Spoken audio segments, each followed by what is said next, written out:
नमस्कार दोस्तों, एसएससी ज्ञान में आप सभी का स्वागत है। आज हम इस वीडियो में रेलवे ग्रेजुएट लेवल का एनटीपीसी का 2025 में जो एग्ज़ाम हुआ है उसके 17 जून की थर्ड शिफ्ट में पूछे गए जीके जीएस व साइंस के सभी प्रश्नों को इस वीडियो में पढ़ेंगे। तो जिन बच्चों का 10+2 एनटीपीसी का 7 अगस्त से एग्ज़ाम लगा हुआ है, एक बार सारी शिफ्टों के पेपरों का रिवीजन जरूर कर लें, जिससे आप लोगों को आइडिया लग जाएगा किस टाइप के और कैसे प्रश्न पूछे जा सकते हैं। तो बढ़ते हैं अपने 17 जून की थर्ड शिफ्ट में पूछे गए प्रश्नों की ओर। वीडियो पसंद आए तो वीडियो को लाइक, शेयर व चैनल को सब्सक्राइब जरूर कर लें। पहला प्रश्न जीएस का पूछा गया है। अप्रैल 2025 में ऊर्जा सुरक्षा के भविष्य पर अंतर्राष्ट्रीय शिखर सम्मेलन कहाँ आयोजित किया गया था? तो आंसर हो जाएगा लंदन, यूनाइटेड किंगडम में इसका आयोजन हुआ था। तो ऑप्शन सेकंड इसका राइट आंसर हो जाएगा। अगला प्रश्न है, अक्टूबर 2024 में निम्न में से किसे भारतीय विमानपत्तन प्राधिकरण का अध्यक्ष नियुक्त किया गया था? तो आंसर हो जाएगा विपिन कुमार को नियुक्त किया गया है। तो ऑप्शन सेकंड इसका राइट आंसर होगा। अगला है, 1905 से 1917 तक की अवधि को भारतीय राष्ट्रीय आंदोलन में चरमपंथी चरण के रूप में जाना जाता है। इस समय के दौरान निम्न में से कौन सा नेता चरमपंथी विचारधारा से संबंधित नहीं था? तो आंसर हो जाएगा इनमें से गोपाल कृष्ण गोखले संबंधित नहीं थे। बाकी बिपिन चंद्रपाल, बाल गंगाधर तिलक और लाला लाजपत राय यह चरमपंथी नेता से संबंधित थे। तो ऑप्शन 4 इसका राइट आंसर होगा।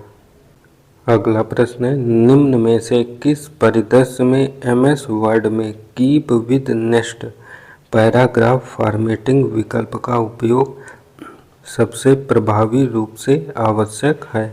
तो आंसर हो जाएगा यह सुनिश्चित करना कि शीर्षक और उसके तुरंत बाद वाला पैराग्राफ सदैव एक ही पेज पर दिखाई दे। तो ऑप्शन 4 इसका राइट आंसर होगा। अगला प्रश्न पूछा गया है, 2025 में प्रकाशित सुजैन कोलिंस के उपन्यास का नाम क्या है? तो आंसर हो जाएगा इनका उपन्यास है सनराइज ऑन द रीपिंग। तो ऑप्शन थर्ड इसका राइट आंसर होगा।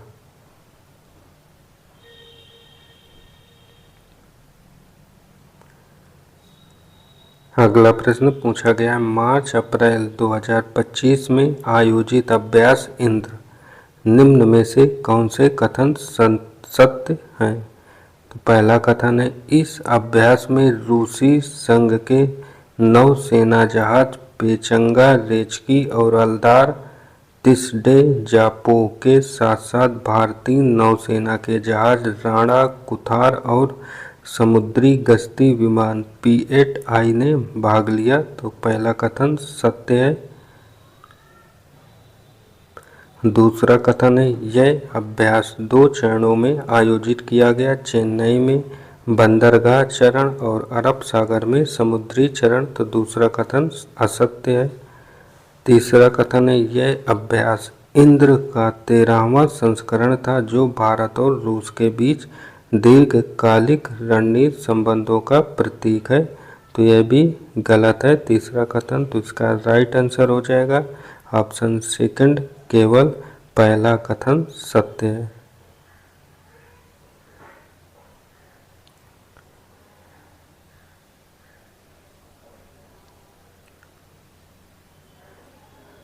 अगला कथन पूछा गया, निम्न में एमएसएमई की कौन सी श्रेणी उद्यम पंजीकरण पोर्टल पर एमएसएमई पंजीकरण का प्रमुख हिस्सा बनाती है? तो आंसर हो जाएगा सूक्ष्म श्रेणी। तो ऑप्शन थर्ड इसका राइट आंसर होगा।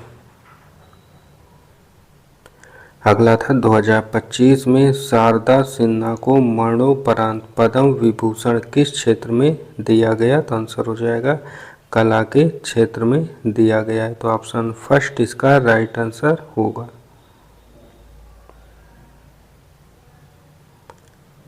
अगला प्रश्न पूछा गया था, 2024 के हरियाणा विधानसभा चुनाव के संदर्भ में कौन से कथन सही हैं? तो पहला कथन है भाजपा ने स्पष्ट बहुमत के साथ सत्ता बरकरार रखी, तो पहला कथन सत्य है। दूसरा कथन है 2019 के विधानसभा चुनाव की तुलना में भाजपा की सीटों में वृद्धि हुई, तो यह भी सत्य है, वृद्धि हुई है। तीसरा है 2019 के चुनाव की तुलना में कांग्रेस की सीटों में कमी हुई, तो तीसरा कथन गलत है। और चौथा कथन भाजपा और कांग्रेस के बीच वोट शेयर का अंतर कम था, जिसमें भाजपा को 39.94% और कांग्रेस को 39.09% वोट मिले हैं, तो कथन 4 सत्य है। तो इसका राइट आंसर हो जाएगा ऑप्शन सेकंड, केवल 1, 2 और 4 कथन सत्य हैं, तीसरा कथन गलत है।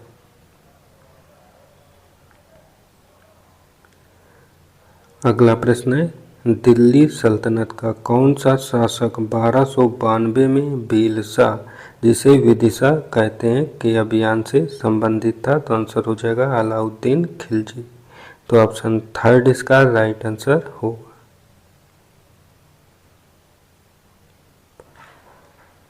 अगला प्रश्न पूछा गया था निम्न में किस शासक द्वारा अधिकतम संख्या में बौद्ध स्तूपों का निर्माण कराया गया था? तो आंसर हो जाएगा राजा अशोक के द्वारा, तो ऑप्शन थर्ड इसका राइट आंसर हो जाएगा। अगला प्रश्न है निम्न में कौन सी सरकारी योजना भारत में शहरी बुनियादी ढांचे के विकास पर केंद्रित है? तो आंसर हो जाएगा अमृत योजना, तो ऑप्शन फर्स्ट इसका राइट आंसर हो जाएगा। अगला प्रश्न है वैश्वीकरण के कारण बीपीओ उद्योग का उदय, बिजनेस प्रोसेस आउटसोर्सिंग की मुख्य विशेषता क्या है? तो आंसर हो जाएगा भारत से विदेशी कंपनियों को सेवाएं प्रदान करना, तो ऑप्शन 4 इसका राइट आंसर होगा। अगला प्रश्न था फरवरी 2025 में निम्न में से किसे भारत का 26वां मुख्य चुनाव आयुक्त नियुक्त किया गया? तो आंसर हो जाएगा ज्ञानेश कुमार को, तो ऑप्शन 4 इसका राइट आंसर हो जाएगा। अगला प्रश्न पूछा गया है निम्न में किस संरचना का निर्माण औरंगजेब द्वारा करवाया गया था? तो आंसर हो जाएगा बीबी के मकबरे का, तो ऑप्शन सेकंड इसका राइट आंसर हो जाएगा। और अगला प्रश्न है PLFS 2022-23 के अनुसार किस राज्य में सबसे कम बेरोजगारी दर दर्ज की गई है? तो आंसर हो जाएगा त्रिपुरा राज्य में, तो ऑप्शन फर्स्ट इसका राइट आंसर होगा।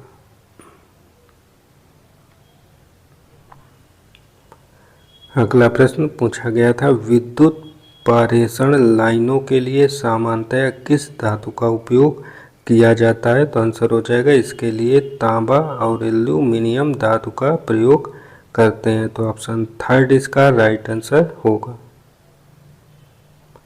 अगला है अक्टूबर 24 में भारत सरकार ने जन विश्वास प्रावधानों में संशोधन अधिनियम 2023 के तहत नियमों को अधिसूचित किया, इस कानून का मुख्य उद्देश्य क्या था?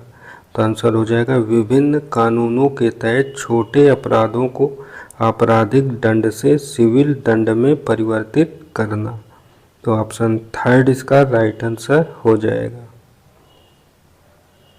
अगला है भारतीय संविधान का कौन सा अनुच्छेद भारत में राजभाषा आयोग के बारे में वर्णन करता है? तो आंसर हो जाएगा अनुच्छेद 344, तो ऑप्शन सेकंड इसका राइट आंसर हो जाएगा। अगला प्रश्न है CPU आर्किटेक्चर में पाइपलाइनिंग का क्या महत्व है? तो आंसर हो जाएगा ओवरलैपिंग स्टेज द्वारा एक साथ कई अनुदेशों को एग्जीक्यूट करता है, तो ऑप्शन थर्ड इसका राइट आंसर हो जाएगा।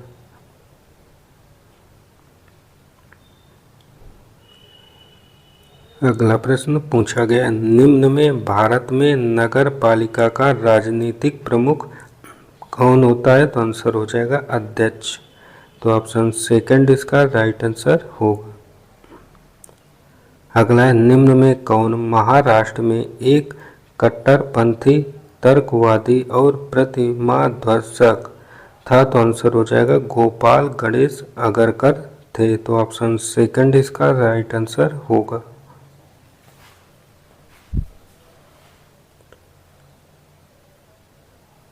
अगला प्रश्न पूछा गया था, निम्न में से कौन सा विकल्प एमएस वर्ड में सेक्शन ब्रेक नेक्स्ट पेज के कार्य का सबसे अच्छा वर्णन करता है? तो आंसर हो जाएगा यह करंट सेक्शन को समाप्त करता है और अगले पृष्ठ पर एक नया सेक्शन प्रारंभ करता है। तो ऑप्शन 4 इसका राइट आंसर होगा।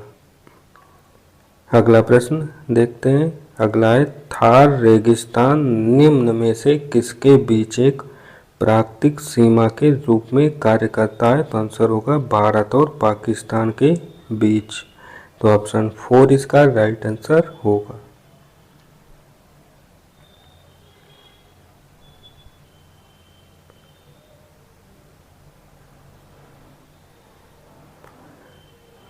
अगला प्रश्न पूछा गया है, भारत में यानाओं जिसे यानम कहते हैं और चंद्रनगर को किस औपनिवेशिक शक्ति ने अपने अधिकार में रखा था? तो आंसर हो जाएगा फ्रेंच शक्ति ने अपने अधिकार में रखा था। तो ऑप्शन सेकंड इसका राइट आंसर होगा। अगला प्रश्न है, 1991 के सुधारों ने उद्योगों के विनियमन को बढ़ावा दिया। 1991 के सुधारों के बाद कौन सा उद्योग सार्वजनिक क्षेत्र के लिए आरक्षित रहा था? तो आंसर हो जाएगा यह उद्योग था परमाणु ऊर्जा उद्योग। तो ऑप्शन सेकंड इसका राइट आंसर होगा। अगला है, 2024 संयुक्त राष्ट्र जैव विविधता सम्मेलन COP 16 पहली बार कहाँ आयोजित किया गया था? तो आंसर हो जाएगा कैली कोलंबिया में इसको पहली बार आयोजित किया गया। तो ऑप्शन 4 इसका राइट आंसर होगा।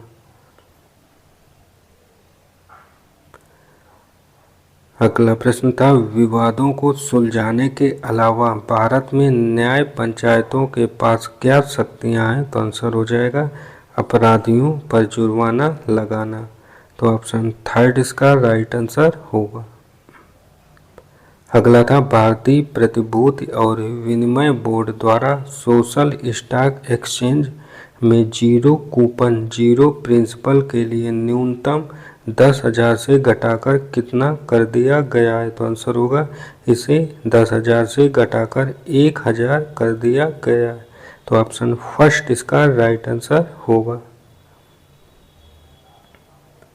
अगला प्रश्न था, किस भारतीय संविधान संशोधन अधिनियम ने मौलिक अधिकारों को 7 से घटाकर 6 कर दिया था? तो आंसर हो जाएगा 44वां संविधान संशोधन अधिनियम जो 1978 में हुआ था।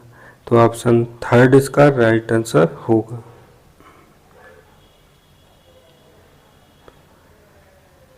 अगला प्रश्न है, निम्न में कौन सा राज्य गंगा के मैदान से आच्छादित नहीं है? तो आंसर हो जाएगा पंजाब राज्य। तो ऑप्शन सेकंड इसका राइट आंसर हो जाएगा।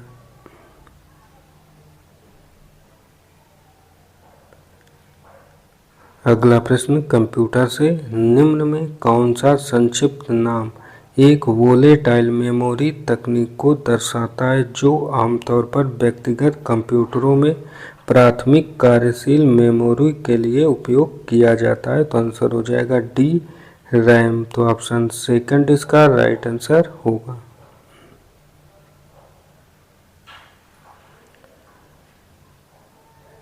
अगला प्रश्न है, निम्न में कौन सी नदी तंत्र हिमालय क्षेत्र में महाखंड बनाने के लिए जानी जाती है? तो आंसर हो जाएगा ब्रह्मपुत्र नदी। तो ऑप्शन सेकंड इसका राइट आंसर होगा। अगला था, साम्यावस्था CH3COOH = CH3COO minus plus H plus में H प्लस आयनों को जोड़ने पर क्या होगा? तो आंसर हो जाएगा साम्यावस्था बाईं ओर स्थानांतरित हो जाएगी। तो ऑप्शन सेकंड इसका राइट आंसर होगा।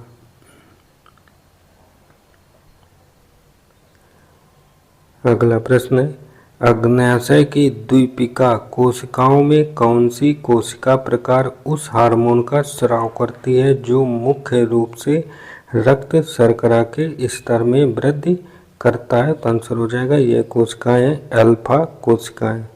तो ऑप्शन सेकंड इसका राइट आंसर होगा।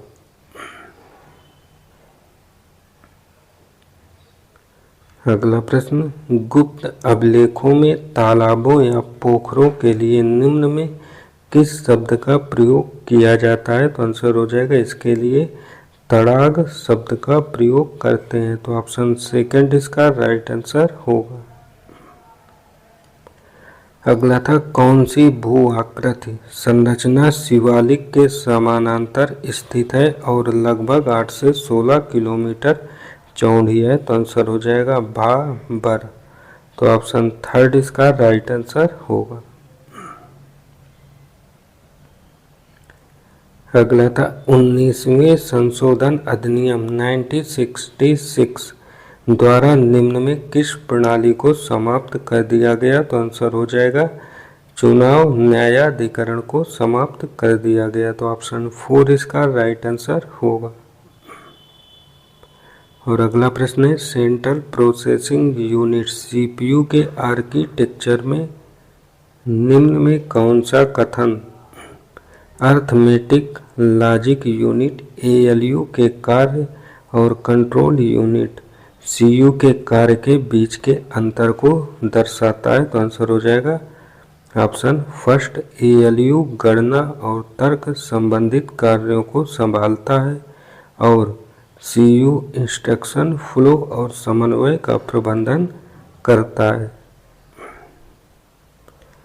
इस शिफ्ट का अंतिम प्रश्न है, 2025 में डीआरडीओ द्वारा DEWM के सेकेंड ए प्रणाली का फील्ड प्रदर्शन कहाँ आयोजित किया गया था? तो आंसर हो जाएगा इसका आयोजन कुरनूल में हुआ था। तो ऑप्शन सेकंड इसका राइट आंसर होगा। तो ये थे आज की शिफ्ट में पूछे गए जीके जीएस व साइंस के सभी प्रश्न। अगर वीडियो पसंद आया हो तो वीडियो को लाइक शेयर व चैनल को सब्सक्राइब जरूर करें। मिलते हैं अपने अगले वीडियो में, तब तक के लिए नमस्कार, जय हिंद।